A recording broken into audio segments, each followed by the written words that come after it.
ഇന്നത്തെ വീഡിയോയിൽ നമ്മൾ ലോഗ് ഔട്ട് ചെയ്യുന്നത് എങ്ങനെയാണെന്ന് നോക്കുന്നത്. കഴിഞ്ഞ വീഡിയോയിൽ നമ്മൾ ലോഗിൻ ചെയ്യുന്നത് എങ്ങനെയാണെന്ന് നോക്കിയായിരുന്നു. ഇന്നത്തെ വീഡിയോയിൽ നമ്മൾ ലോഗ് ഔട്ട് ചെയ്യിപ്പിക്കുന്നത് എങ്ങനെയാണെന്ന് നോക്കാം. അതിന് മുന്നേ ആയിട്ട് ഇപ്പൊ ലോഗിൻ ചെയ്യുന്ന ഞാൻ കഴിഞ്ഞ വീഡിയോയിൽ പറഞ്ഞായിരുന്നു, ലോഗിൻ ചെയ്യുന്ന സമയത്ത് ആ ഇൻഡെക്സ് പേജിൽ ശരിക്കും പറഞ്ഞാൽ ലോഗിന്റെയും രജിസ്റ്ററിന്റെയും ലിങ്ക് ആവശ്യമില്ല. ഇൻഡെക്സ് പേജിൽ ഒരു ചെറിയ ചേഞ്ച് വരുത്തേണ്ട ആവശ്യമുണ്ട്.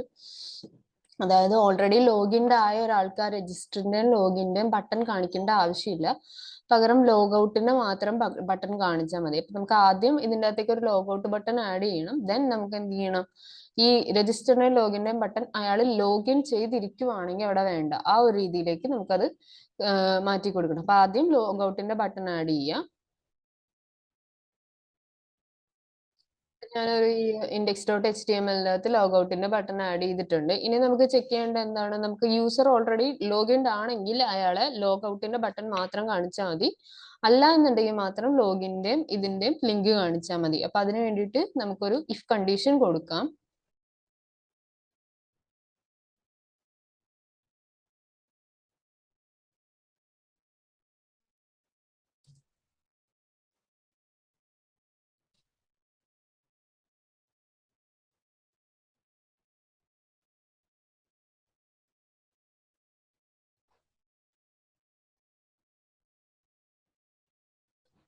യൂസർ ഒതന്റിക്കേറ്റഡ് ആണെങ്കിൽ എന്താ സംഭവം, യൂസർ ഓൾറെഡി ലോഗിൻ ചെയ്തിരിക്കുന്നു. അപ്പൊ അയാൾക്ക് എന്ത് മാത്രം കാണിച്ചാൽ മതി, ലോഗ് ഔട്ട് മാത്രം കാണിച്ചാൽ മതി.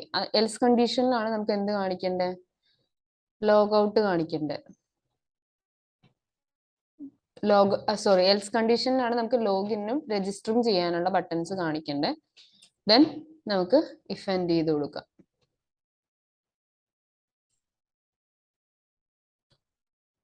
അപ്പൊ ഇൻഡെക്സ് പേജ് നമ്മൾ ചേഞ്ച് ചെയ്തിട്ടുണ്ട്. ഇനി നമുക്കെന്ന് പറഞ്ഞു കഴിഞ്ഞാൽ ഈ ലോഗ് ഔട്ടിനുള്ള ഒരു എന്ത് കൊടുക്കുക, ഫംഗ്ഷൻ എഴുതണം. ലോഗ് ഔട്ടിന് വേണ്ടി നമുക്ക് വേറെ HTML പേജ് ഒന്നും വേണ്ട. ജസ്റ്റ് ലോഗ് ഔട്ട് ചെയ്ത് കഴിഞ്ഞ് കഴിഞ്ഞാൽ ഹോം പേജിലേക്ക് തന്നെ റീഡയറക്ട് ചെയ്യുന്ന രീതിയിൽ തന്നെയാണ് ഞാൻ ചെയ്യുന്നത്. അപ്പോൾ വേറെ HTML പേജ് ഒന്നും ഞാൻ ചെയ്യുന്നില്ല. ലോഗ് ഔട്ട് ചെയ്യാൻ വേണ്ടിയിട്ട് അക്കൗണ്ട്സിന്റെ അകത്ത് വ്യൂസിന്റെ അകത്ത് നമുക്ക് ലോഗ് ഔട്ടിന് വേണ്ടിയിട്ട് ഒരു ഫംഗ്ഷൻ എഴുതാം.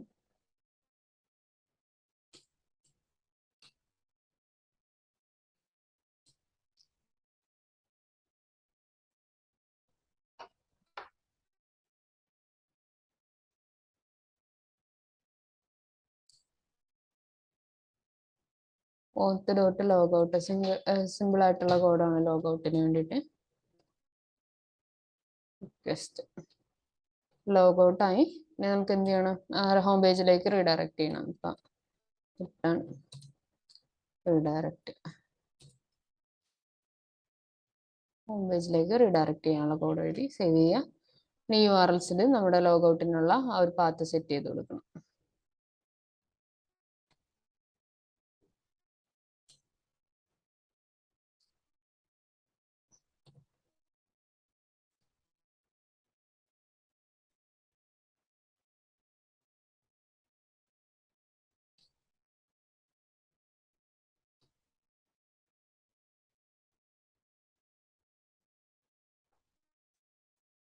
ഇനി നമുക്ക് റൺ ചെയ്ത് നോക്കാം.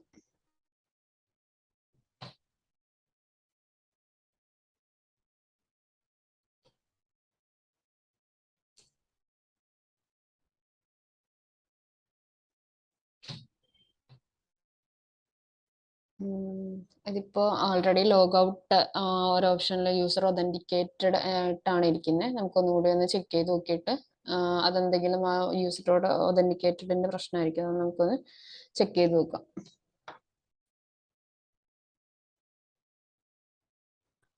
നേരത്തെ റൺ ചെയ്തതിൽ എററൊന്നും ഇല്ലായിരുന്നു. അത് ഓൾറെഡി ഞാൻ ലോഗിൻ ചെയ്ത് വെച്ചിരുന്ന അത് ലോഗ് ഔട്ട് ചെയ്തിട്ടുണ്ടായിരുന്നില്ല. അതിന്റെയാണ് യൂസർ ഒതന്റിക്കേറ്റഡ് എന്ന് കാണിച്ചത്. ഞാൻ ലോഗ് ഔട്ട് ചെയ്തതിന് ശേഷം നമുക്കൊന്നും കൂടി റൺ ചെയ്ത് നോക്കാം.